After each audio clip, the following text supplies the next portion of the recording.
எனக்கு சமைக்கிறதுல பிடிக்காத ஒரே விஷயம் காய்கறி கட் பண்றது. அது இன்னைக்கு எப்படியே கட் பண்ணிட்டேன். ஆனா மத்த நாள்லாம் போடு அப்படியே போடுவான்.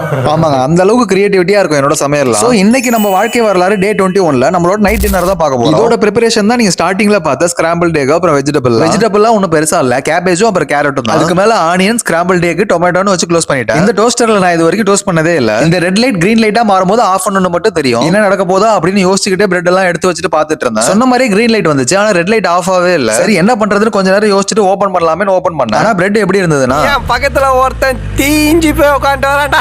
ஆமாங்க, அந்த மாதிரி தான் ஒரு சைடு பிரெட் நல்லா தீஞ்சு போச்சு. அப்புறம் ரொம்ப நேரம் கத்திய வச்சு சண்டை போடலாம், அதை வெளியே எடுத்தேன். 3 செட் பிரெட்டுக்கு தான் வெஜிடபிள் ரெடி பண்ணணும்னு பண்ணேன். ஃபர்ஸ்ட் டைம் இந்த மாதிரி வெஜிடபிள் எல்லாம் கட் பண்றதுனால கொஞ்சம் அதிகமா போயிடுச்சு. அது ஒரு கண்டெய்னர்ல வச்சு ஸ்டோர் பண்ணிட்டேன். அடுத்த பிரெட்டையும் ரெடி பண்ணிட்டேன். பட் இவன் கொஞ்சம் கரெக்டா குக் ஆயிருந்தான். சோ இதுதான் நம்மளோட இன்னைக்கு நைட் டின்னர். வழக்கம் போல நெட்ஃபிளிக்ஸ் ஆன் பண்ணி இந்த மூவியை செலக்ட் பண்ணிட்டு சாப்பிட ஆரம்பிச்சிட்டேன். டேஸ்டும் ஓரளவு ஓகேவா இருந்தது, வயிறு ஃபில்லிங்கா இருந்தது. சோ சேனலை மறக்காம சப்ஸ்கிரைப் பண்ணிக்கோங்க. உங்களை நாளைக்கு வீடியோல வந்து சந்திக்கிறேன்.